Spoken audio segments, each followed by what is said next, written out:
Amen. Merci beaucoup, Pasteur Jean, pour l'invitation. C'est toujours un plaisir de venir. Comme vous avez vu, il s'est presque trompé de nom, Étienne, en commençant, en disant C, il s'en allait dire Cédric. Mais c'est son papa. C'est son papa. Amen. Amen. Le pasteur Jean, Cédric m'avait dit qu'il y avait une réunion d'affaires après la réunion et tout. Et là, vu qu'il manque plusieurs personnes, la réunion est cancellée. Et le pasteur Jean me disait qu'il n'y a peut-être pas beaucoup de gens ce matin. Je me souviens la première fois que j'ai été invité à prêcher au début des années 1990. Je vous dirai pas mon âge. J'étais leader jeunesse à l'époque et on m'a demandé d'aller prêcher dans une jeunesse à Montréal. Et c'était une église francophone qui louait les locaux d'une église italienne. C'était à Saint-Léonard, je crois, c'est une Maurice Duplessis ou une grande église. C'était quand même assez grand comme église.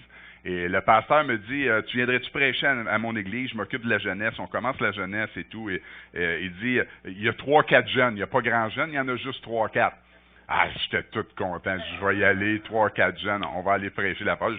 Je prends un jeune de ma jeunesse, il vient avec moi, et on s'en va là, il me fait visiter les locaux tout, et on s'installe dans le sous-sol de l'église. C'était une grande salle, un genre de gymnase, une grande salle. Alors on s'installe, puis pendant que lui installe la machine à acétate, parce qu'à l'époque c'était une machine à acétate, pendant qu'il installe tout cela, il dit, nous on va aller visiter l'église, on s'en va visiter les lieux et tout. Et c'est la première fois que je vais prêcher à l'extérieur, je reviens, il y avait au moins 60-70 jeunes.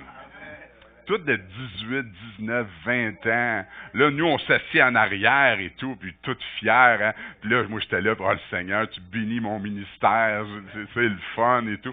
Et là, on est assis, l'ami avec qui j'avais amené, les autres, ils demandent, c'est la première fois que vous venez ici? Ah, il dit, oui, il dit, c'est mon ami qui prêche. Ah, ouais, OK. Il était tout surpris. Et à un moment donné, on est assis, et dans le fond de la salle, il y a une porte qui s'ouvre, et la tête, c'était mon beau-frère qui m'invitait, elle sort, il dit, hey, ici. Là, je me présente, il dit, pendant que tu étais parti, la congrégation italienne est arrivée, les jeunes, ils ont une réunion spéciale. Il dit, nous autres, c'est dans l'autre salle. Il y avait vraiment 3 jeunes. Alors,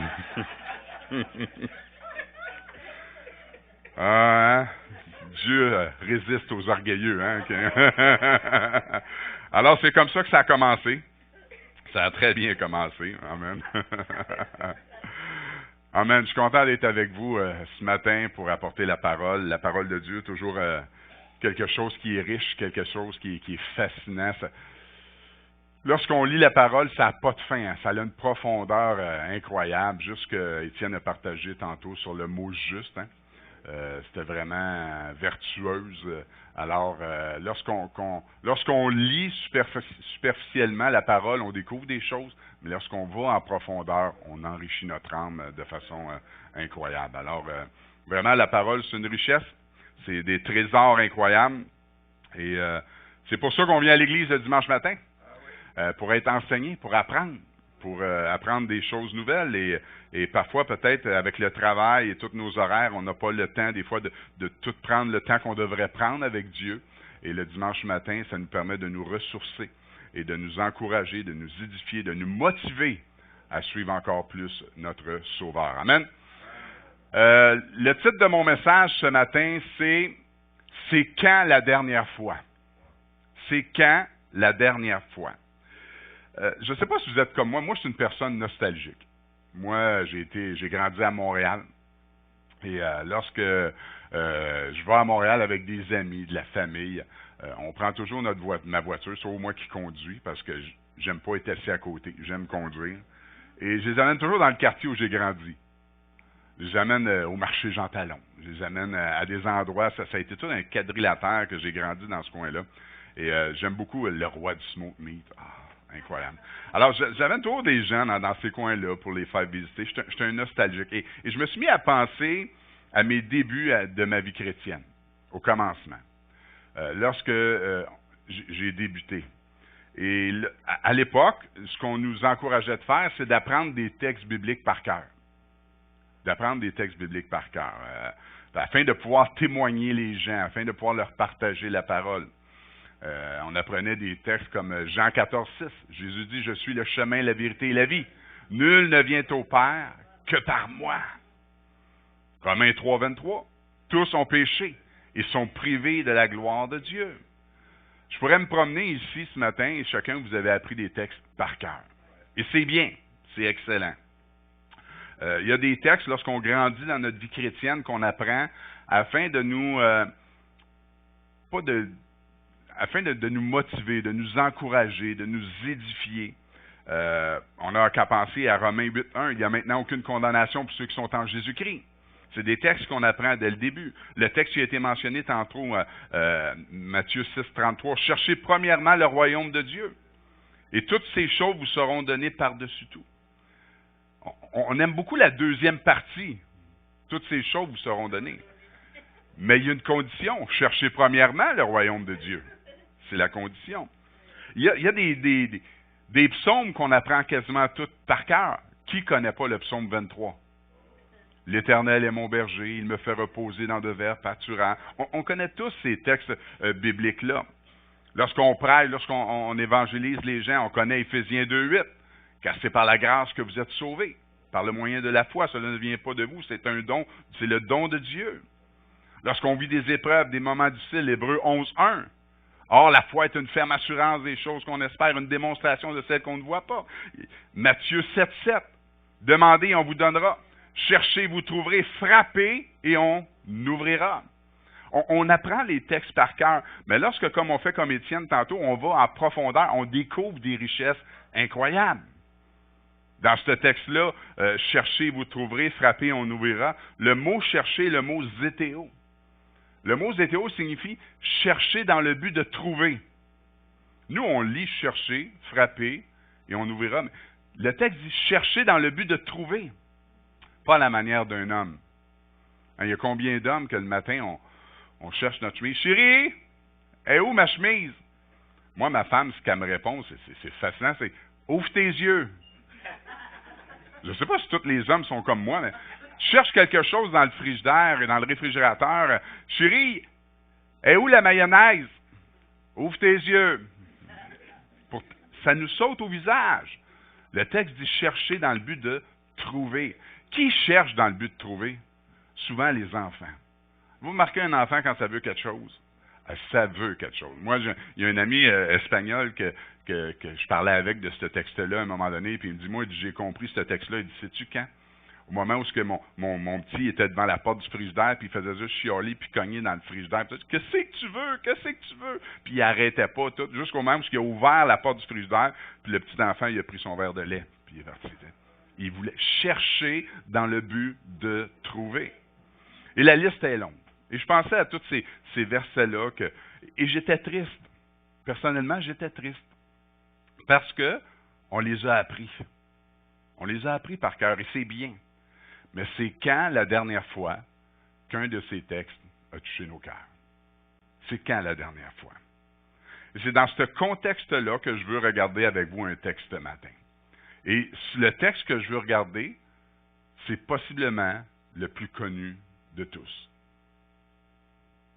Le plus connu de tous. Ce texte se trouve dans Jean 3, 16. Car Dieu a tant aimé le monde qu'il a donné son Fils unique afin que quiconque croit en lui ne périsse point, mais qu'il ait la vie éternelle. C'est quand, la dernière fois, que ce texte-là a touché notre cœur. On le connaît, le texte. On l'a appris par cœur. On l'a récité à je ne sais pas combien de reprises.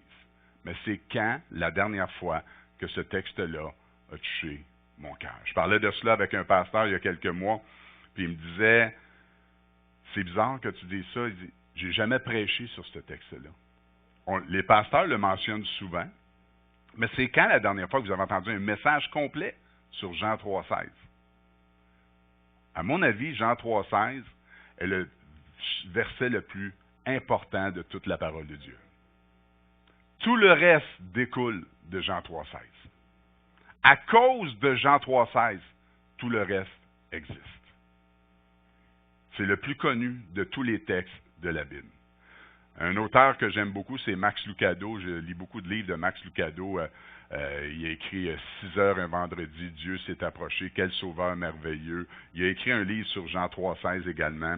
Et Max Lucado cite, Si vous ne connaissez rien de la Bible, commencez ici. Mais si vous connaissez tout de la Bible, retournez-y. Retournez-y. C'est quand la dernière fois que Jean 3,16 a touché votre cœur. Et c'est dans cette optique-là ce matin que je veux entrer avec vous dans ce trésor des Écritures. Alors, on va regarder ce texte ensemble. Et si vous connaissez tout de la Bible, retournons-y ensemble. Pour comprendre toute la richesse du texte, on va lire ensemble Jean 3, les versets 1 à 16. On va se mettre dans le contexte. Mais il y eut un homme d'entre les pharisiens nommé Nicodème, un chef des Juifs, qui vint, lui, auprès de Jésus de nuit. Il lui dit, « Rabbi, nous savons que tu es un docteur venu de Dieu, car personne ne peut faire ces miracles que tu fais, si Dieu n'est avec lui. » Jésus lui répondit, « En vérité, je te le dis, si un homme ne naît de nouveau, il ne peut voir le royaume de Dieu. » Nicodème lui dit, « Comment un homme peut-il naître quand il est vieux? Peut-il rentrer dans le sein de sa mère et naître? » Jésus répondit, « En vérité, je te le dis, si un homme ne naît d'eau et d'esprit, il ne peut entrer dans le royaume de Dieu. Ce qui est né de la chair est chair, et ce qui est né de l'esprit est esprit. Ne t'étonne pas de ce que je t'ai dit, il faut que vous naissiez de nouveau. Le vent souffle où il veut, et tu en entends le bruit, mais tu ne sais d'où il vient ni où il va. Il en est ainsi de tout homme qui est né de l'esprit. » Nicodème lui dit, « Comment cela peut-il se faire? » Jésus lui répondit, « Tu es le docteur d'Israël, et tu ne sais pas ces choses. En vérité, je te le dis, nous disons ce que nous savons, et nous rendons témoignage de ce que nous avons vu. Et vous ne recevez pas notre témoignage. Si vous ne croyez pas quand je vous ai parlé des choses terrestres, comment croirez-vous quand je vous parlerai des choses célestes? Personne n'est monté au ciel, si ce n'est celui qui est descendu du ciel, le Fils de l'homme qui est dans le ciel. Et comme Moïse éleva le serpent dans le désert, il faut de même que le Fils de l'homme soit élevé, afin que quiconque croit en lui ait la vie éternelle. » Et notre fameux verset, « Car Dieu a tant aimé le monde qu'il a donné son Fils unique, afin que quiconque croit en lui ne périsse point, mais qu'il ait la vie éternelle. » Alléluia. Seigneur, je viens devant toi ce matin, Seigneur, avec devant tes enfants, avec le plus beau verset des Écritures, Seigneur. Avec le verset que tout dépend. Tout découle de ce verset, Seigneur. Et Seigneur, je suis tellement petit, tu es tellement grand. Ce verset est tellement immense, tellement riche. Seigneur, ouvre ma bouche et ouvre le cœur de tes enfants, Seigneur, afin qu'on puisse arriver à comprendre la richesse du geste que tu as accompli, de ton œuvre, Seigneur, de ton amour, Seigneur. Mon Dieu, je te prie de m'aider. J'ai besoin de toi. J'ai besoin que tu ouvres ma bouche et que tu ouvres le cœur de tes enfants par la puissance de ton esprit. Que ton esprit agisse dans ce lieu ce matin. Au nom de Jésus, je te prie. Amen. Et amen. Amen. Avant d'arriver à Jean 3,16, je voulais lire le texte parce qu'il y a tout un contexte avant cette déclaration-là. Ici, c'est possiblement la conversation la plus connue de toutes les Écritures, celle de Nicodème avec Jésus. Tout le monde connaît cette conversation-là.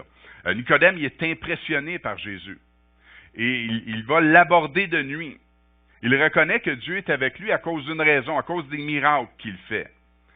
Mais il y a deux autres endroits aussi qu'on voit Nicodème dans les Écritures. Deux autres endroits, l'endroit suivant, c'est dans Jean 7, et certaines personnes voulaient faire arrêter Jésus, mais au verset 51, Nicodème le défend.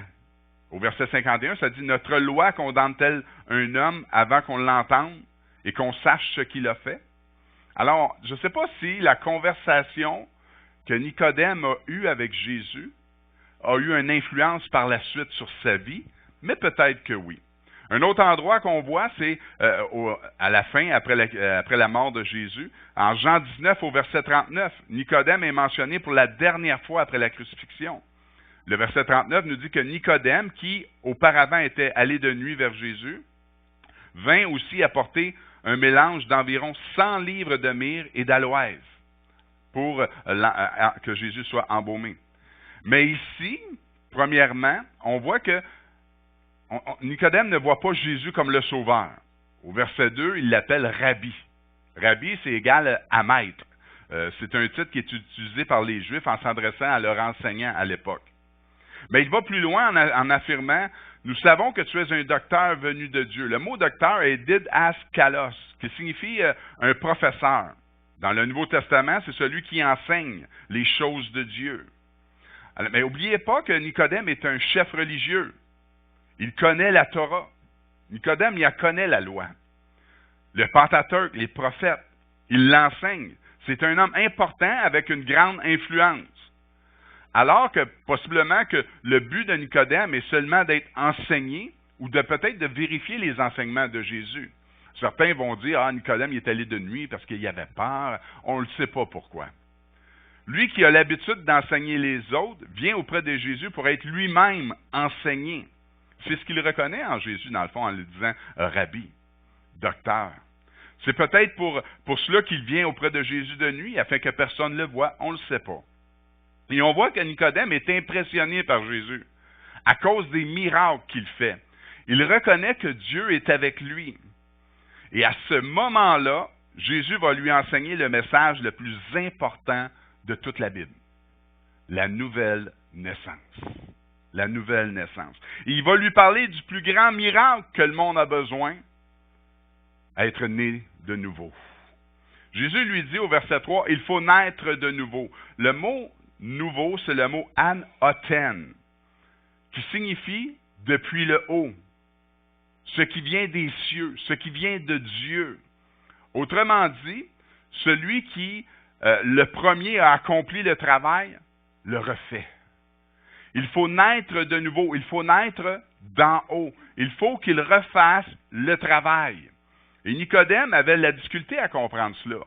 Au verset 4, Nicodème lui dit, « Qu'est-ce que ça veut dire? Je ne comprends pas, dis-moi qu'est-ce que ça veut dire. » Jésus va alors lui expliquer. Les versets 5, 6 et 8, « Né de l'Esprit » est répété 3 fois. Jésus lui explique que la deuxième naissance est spirituelle. Ce n'est pas quelque chose de physique, c'est quelque chose de spirituel. Au verset 9, Nicodème lui pose une question. Comment ça peut se faire? Comment peut-on faire cela? Jésus lui répondit, et la réponse de Jésus est vraiment fascinante. Tu es docteur d'Israël et tu ne connais pas ces choses. Moi, j'aurais peut-être répondu, Nicodème, allume. Voyons donc. Mais Jésus, lui, il est plus patient que Sylvain. Jésus, pour l'aider à comprendre, va lui donner une image incroyable. Il va lui donner une illustration magnifique afin que Nicodème puisse comprendre. Vous savez, j'étais allé prêcher un jour à une église sur la Rive-Sud et j'allais prêcher là deux dimanches par mois. Il était en transition pastorale et tout. Et un moment donné, il y en a un qui vient me voir. Il dit, écoute, j'ai juste un reproche à te faire. Il dit, je trouve que tu donnes trop d'images, trop d'illustrations. Je m'excuse, mais Jésus en donnait beaucoup d'images, beaucoup d'illustrations, beaucoup. Vous allez sortir d'ici ce matin, peut-être que vous n'allez rien vous souvenir du message, mais il y a peut-être une illustration ou une image qui va vous rester et qui va vous rappeler tout le thème du message. Jésus, lorsqu'il parlait aux pharisiens, c'était toujours avec des images, des paraboles, des illustrations, afin qu'ils puissent bien comprendre. Et ici, Jésus, pour parler à Nicodème, va utiliser une image. Il va lui donner une illustration magnifique. Au verset 14, « Et comme Moïse éleva le serpent dans le désert, il faut de même que le Fils de l'homme soit élevé, afin que quiconque croit en lui ait la vie éternelle. » On retrouve cet épisode-là dans Nombre 21. Nicodème connaît très bien cette histoire-là. Le peuple a péché contre Dieu dans le désert. Alors Dieu a envoyé des serpents brûlants.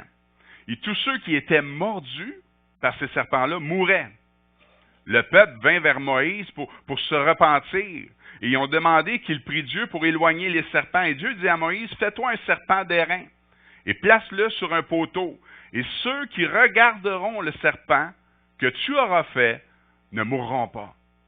De la même manière, le Fils de l'homme sera élevé. Et tous ceux qui regarderont à lui, qui croiront en lui, auront la vie éternelle. » Quelle image incroyable. Nicodème ne pouvait pas ne pas comprendre l'image que Jésus est en train de lui donner. Et après cette illustration magnifique, Jésus va prononcer ses plus célèbres paroles, car Dieu a tant aimé le monde qu'il a donné son Fils unique, afin que quiconque croit en lui ne périsse point, mais qu'il ait la vie éternelle. Alors, entrons ce matin dans ce trésor des Écritures. Premièrement, car Dieu. Dès le départ, quelle déclaration incroyable. Dès le départ, il y a du poids à cette déclaration-là. Car Dieu. Pas n'importe qui. Dieu. Pas car Sylvain. Pas car, beaucoup de respect, Pasteur Jean. Car Dieu. Car Dieu. Dès le départ, cette déclaration-là demande toute notre attention. Ça concerne le Créateur du ciel et de la terre. Ça concerne celui qui tient ma vie dans le creux de sa main. Ça concerne le Dieu Tout-Puissant. Ça concerne Dieu. Les hommes peuvent nous décevoir, les hommes peuvent nous tromper, mais le Dieu de la Bible, lui, ne trompe personne. La déclaration qui suit, elle est sûre et certaine. Il ne faut jamais douter de Dieu à cause de la méchanceté des hommes. Car Dieu, la déclaration qui va suivre concerne Dieu. Elle mérite toute notre attention, notre respect. C'est Dieu que ça concerne, le Créateur. Et c'est quoi cette déclaration? Car Dieu a tant aimé le monde. Wow! On pourrait s'attendre à avoir un Dieu qui punit le monde, un Dieu qui l'abandonne, mais un Dieu qui aime le monde. Et avouez que parfois c'est un monde qui peut être dur à aimer. Je ne sais pas pour vous, là. C'est un monde qui est rempli de méchanceté, un monde rempli d'orgueil, un monde rempli de mensonges. Avouez que c'est un monde qui n'est pas facile à aimer. Mais la seule raison pourquoi je suis devant vous, c'est parce que Dieu a tant aimé le monde. Dieu a tant aimé Sylvain. C'est quand la dernière fois que ce texte-là vous a touché? C'est quand la dernière fois que vous avez réalisé tout l'amour que Dieu a pour vous? C'est quand la dernière fois qu'on a réalisé que Dieu nous aime?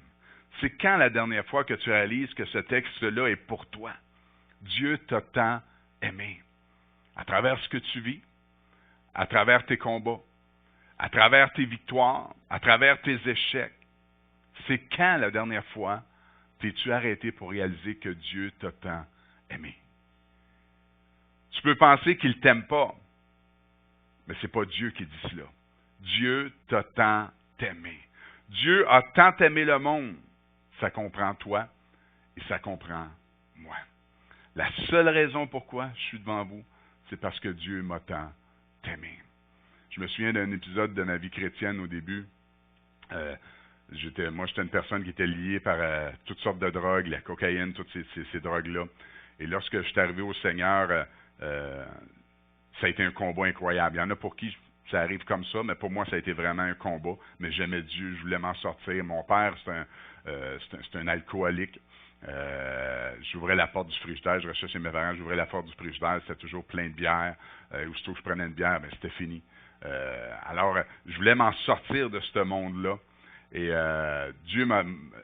j'arrivais chez moi et je mettais des chants de louange, des chants d'adoration, au lieu de m'en aller au bar et je louais Dieu. Et parfois, je louais tellement Dieu que j'avais peur d'ouvrir les yeux parce que je pensais de le voir face à face. Vraiment, là, je voulais m'en sortir, je m'approchais de Dieu. Ça faisait 7 mois que j'étais sobre, plus aucune drogue, aucune boisson, rien. J'étais fier, j'étais content, tout allait bien.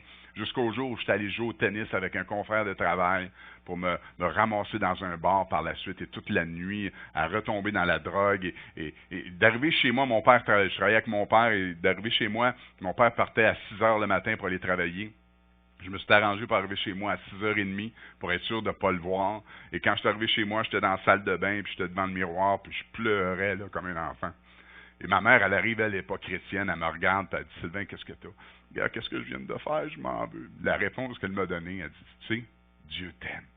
Dieu t'aime. » La seule raison pourquoi je suis encore devant vous, c'est parce que Dieu a tant aimé le monde, a tant aimé Sylvain. C'est quand la dernière fois que ce texte-là a touché vos cœurs? Est-ce que ce texte-là touche encore votre cœur aujourd'hui? On l'a appris par cœur, mais c'est quand ce texte-là a touché ton cœur? C'est quand la dernière fois qu'on a réalisé que ce texte-là est le plus beau des évangiles? Car Dieu a tant aimé le monde. La Bible nous dit dans 1 Jean 4,8 que Dieu est amour. Dieu aime. C'est sa nature. Dieu est amour. Notre péché nous fait avoir peur de Dieu. Notre mauvaise conscience nous fait avoir peur de Dieu. L'ennemi nous trompe et nous fait avoir peur de Dieu. Mais Dieu est amour. Il a tant aimé le monde qu'il l'a condamné? Non. Qu'il l'a abandonné? Non. Il a tant aimé le monde qu'il a donné. Il a donné. Le mot est didomi. Donner quelque chose à quelqu'un. Fournir les choses nécessaires. Payer le salaire. Je ne sais pas si je l'ai déjà compté ici, mais moi, il y a une illustration, une image que j'aime beaucoup lorsque je parle qu'il a payé le salaire, Dieu, pour nous. C'est une histoire que j'ai lue, une histoire vraie dans le Reader Digest, une femme aux États-Unis, alors à l'approche de Noël, cette femme-là a une contravention. Et lors de sa contravention, je n'ai jamais été dans ces coins-là, mais il faut que tu paies la contravention immédiatement. Alors la personne n'a pas d'argent pour payer, on l'amène en cour et devant le juge, elle arrive devant le juge, puis le juge dit, madame, moi les faits me montrent que vous êtes obligé de payer, vous êtes coupable. Alors le juge arrive pour prendre son marteau, pour la déclarer coupable. Il fait un geste, dépose son marteau, enlève sa toge, descend en bas, prend de l'argent dans ses poches, met l'argent sur le pupitre, revient en haut, remet sa toge, il prend l'argent. Madame, vous êtes libérée. Ce que Dieu a fait, c'est qu'il a enlevé son manteau de gloire, il est descendu sur cette terre, il a été crucifié, il a été abandonné, rejeté, il est remonté en haut, il nous regarde, puis il dit, tu es sauvé. Didomi, j'ai tout donné pour toi. J'ai payé le salaire pour toi. J'ai donné le nécessaire pour toi. Il a donné le nécessaire. Écoutez bien, Dieu a donné. Non seulement envoyé, mais il a donné. Didomi. Il me l'a donné à moi. Il m'a fourni ce qui est nécessaire. Il a payé le salaire pour moi. Il m'a donné quoi? Il me fournit quoi? Ses règlements? Ses lois? Ses ordres? Non. Il m'a donné son Fils. C'est lui que j'ai besoin. C'est lui qui est nécessaire. C'est la première chose que l'on doit réaliser. Il a donné son Fils Jésus-Christ. Il est mort à cause de nos péchés. C'est quand la dernière fois que ce texte-là a touché votre cœur? C'est quand la dernière fois que Jean 3,16 vous a donné des frissons, vous a fait réagir? Est-ce que ce texte-là touche encore votre cœur? On l'a tellement lu, tellement prononcé, tellement appris, on le connaît par cœur. Mais c'est quand la dernière fois qu'il nous a touchés? Il m'a donné son Fils. Pourquoi? Afin que quiconque. Cette parole ne s'adresse pas à un peuple particulier. Elle ne s'adressait pas aux Juifs seulement, mais à tout homme et femme. Il s'adresse aux riches comme aux pauvres, aux jeunes et moins jeunes, à ceux qui ont des diplômes et à ceux qui n'en ont pas, à ceux qui sont aimables et à ceux qui le sont moins. Quel cœur! Quiconque! Wow! Nous, on aime ceux qu'on veut aimer. Mais Dieu a donné son Fils afin que quiconque, il s'adresse à tous. Est-ce que vous avez réalisé cela? Il s'adresse aux brigands sur la croix, à Marie de Magdala qui avait 7 démons, à Saul de Tarse qui persécutait l'Église, à moi, à toi, à ceux du dehors, à ceux qui se sont réveillés ce matin avec des pensées suicidaires, à ceux qui se sont réveillés ce matin remplis de colère parce qu'ils ont tout dépensé la veille, parce qu'ils ne sont pas capables de contrôler avec leurs péchés. Il s'adresse à ceux du dehors, quiconque. quiconque croit en lui ne périsse pas. Le texte dit que, dans le fond, le texte dit que certains périront et d'autres vivront. C'est quoi le facteur qui est déterminant entre les deux? Ce n'est pas nos œuvres, ce n'est pas nos talents, ce n'est pas nos antécédents, ce n'est pas ce qu'on possède, nos possessions. Le facteur déterminant, c'est ce que l'on croit. Quiconque croit en lui ne périsse pas, mais il aura la vie éternelle. Certains disent qu'il n'y a rien à faire pour avoir la vie éternelle, pour être sauvé. Je vais vous dire que c'est faux. C'est faux. Il y a une condition, il y a quelque chose à faire, c'est croire. Il faut croire. Et pas croire comme le monde nous dit qu'il croit. On parle de Jésus avec des gens à notre travail. « Ah, j'y crois à Dieu, j'y crois à ton Dieu. Ouais. » À quel point tu y crois? À quel point tu y crois pas de la bonne façon? Quand je regarde ta vie, là, je me rends compte que tu y crois pas de la bonne façon. Le mot croire, c'est le mot pis yo, qui signifie penser être vrai, être persuadé, placer sa confiance en. Et ici, c'est en Dieu. Il exige à tout homme et femme, pour qu'ils ne périssent pas, de croire en son Fils, de placer en lui toute notre confiance. Comprenez-moi bien, la foi, c'est le fondement de notre christianisme. Dans notre texte, la foi qui donne la vie éternelle, c'est de croire en Jésus-Christ, en l'œuvre de la croix. C'est Jésus qui fait toute la différence. Il a donné son Fils afin que quiconque croit en lui, en son Fils, soit sauvé. Bouddha ne peut rien faire pour vous. Absolument rien. Krishna non plus ne peut rien faire. Mahomet non plus ne peut rien faire. La religion ne peut rien faire pour vous. Marie ne peut pas sauver personne. Seul Jésus-Christ peut nous donner la vie éternelle et être notre sauveur. C'est en lui qu'il faut croire. C'est à lui qu'il faut regarder. Comme Moïse éleva le serpent, le Fils de l'homme fut élevé afin de nous donner la vie éternelle. Mais il faut regarder vers lui et croire qu'il a été élevé pour nous, croire qu'il a été crucifié pour nous, croire qu'il a été maltraité pour nous, croire qu'il a été crucifié afin que je puisse être sauvé. C'est cela qu'il faut regarder et croire. C'est ce qui fait toute la différence. Mais qu'il ait la vie éternelle. Quelle promesse incroyable. Le salut de Dieu donne la vie éternelle. Jean 10, 28 nous dit, « Je leur donne la vie éternelle, et elles ne périront jamais, et personne ne les ravira de ma main. » Jean 11, 25 et 26, ça dit, Jésus lui dit, « Je suis la résurrection et la vie. Celui qui croit en moi vivra, quand même il serait mort.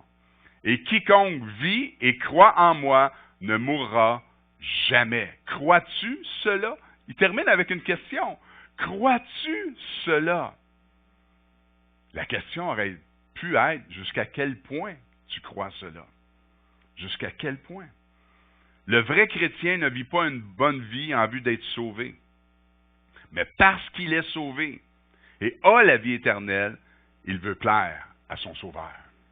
Pour cette raison. La Bible est claire. Romains 6, 23. Le salaire du péché, c'est la mort. Mais le don gratuit de Dieu, c'est la vie éternelle en Jésus-Christ, notre Sauveur. Alléluia. J'ai lu quelqu'un qui a commenté Jean 3,16 de cette façon-là. Dieu, c'est celui qui aime le plus. Personne aime plus que Dieu.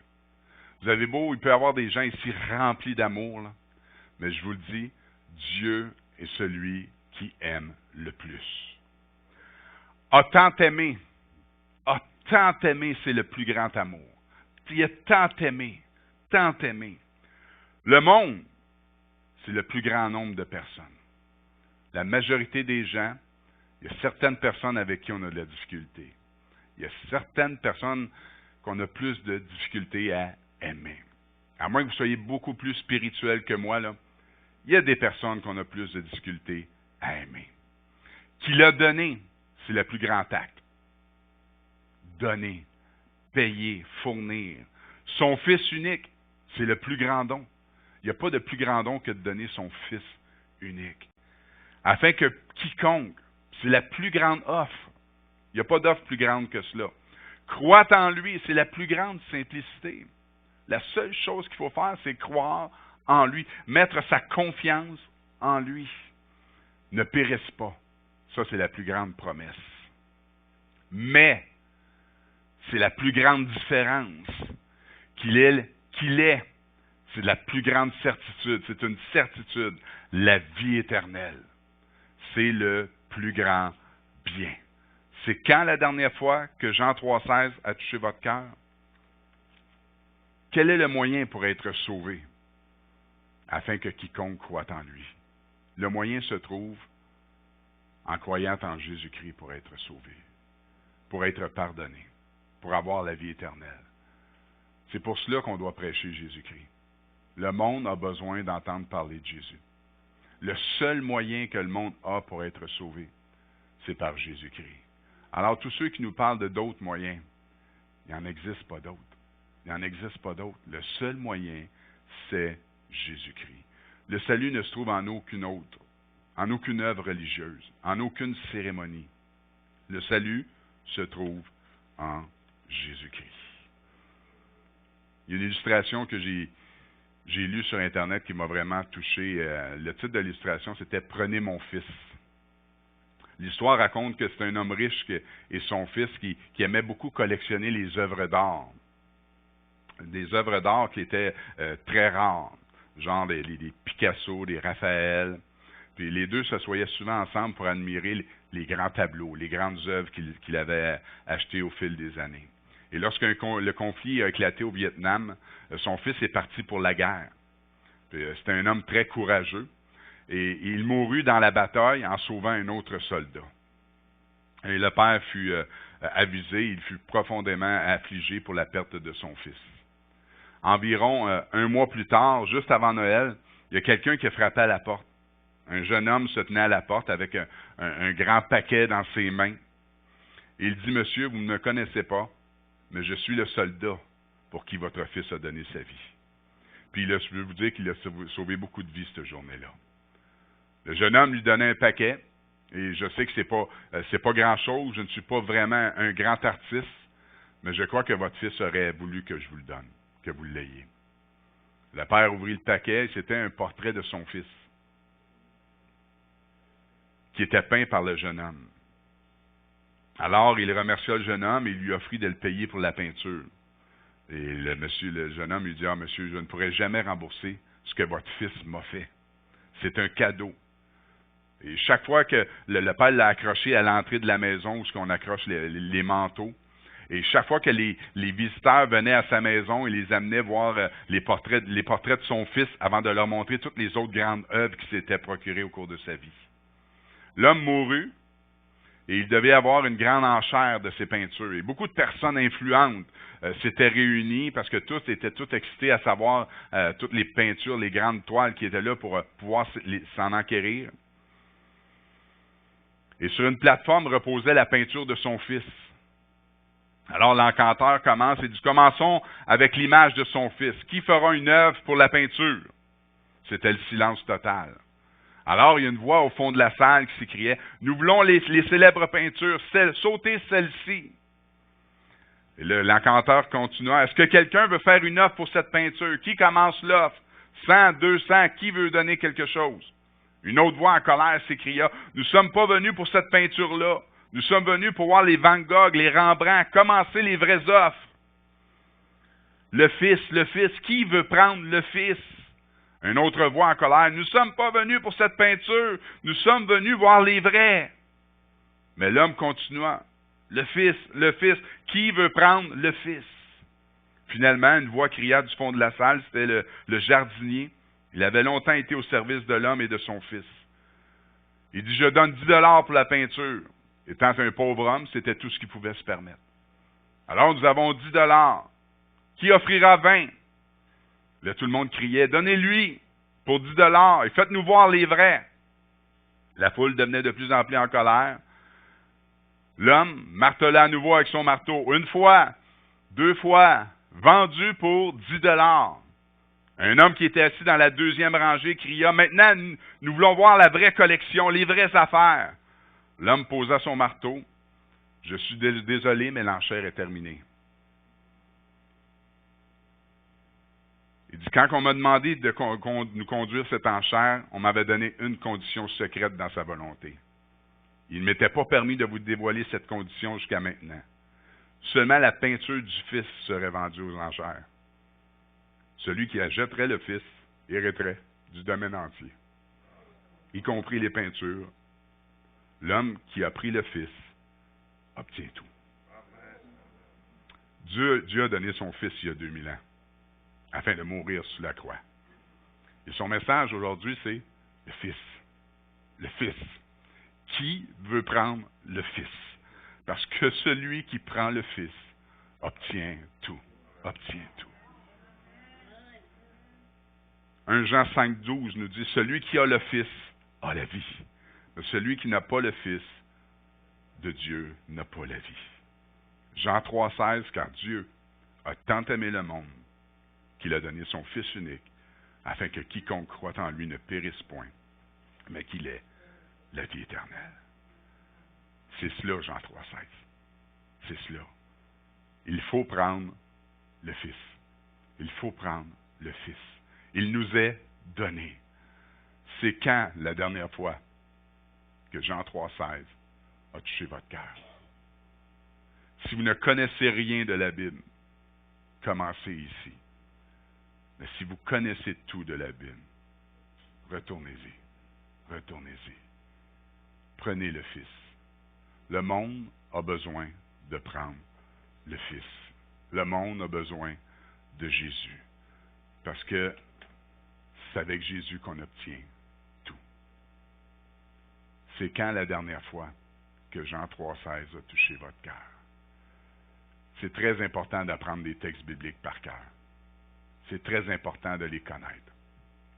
Mais la chose la plus importante, je crois, c'est que ces textes-là nous touchent encore aujourd'hui.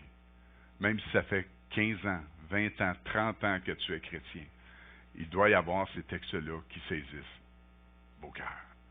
Pourquoi Jésus a dit de prendre la communion? Faites ceci en mémoire de moi. Un geste simple, mais c'est pour se rappeler l'œuvre de la croix, le prix qu'il a payé. Parce que lorsque tu te rappelles le prix qu'il a payé, ça te motive à marcher dans cette vie, en sachant qu'avec le Fils, tu as tout. Tu as tout. Et tu as la vie éternelle. Amen.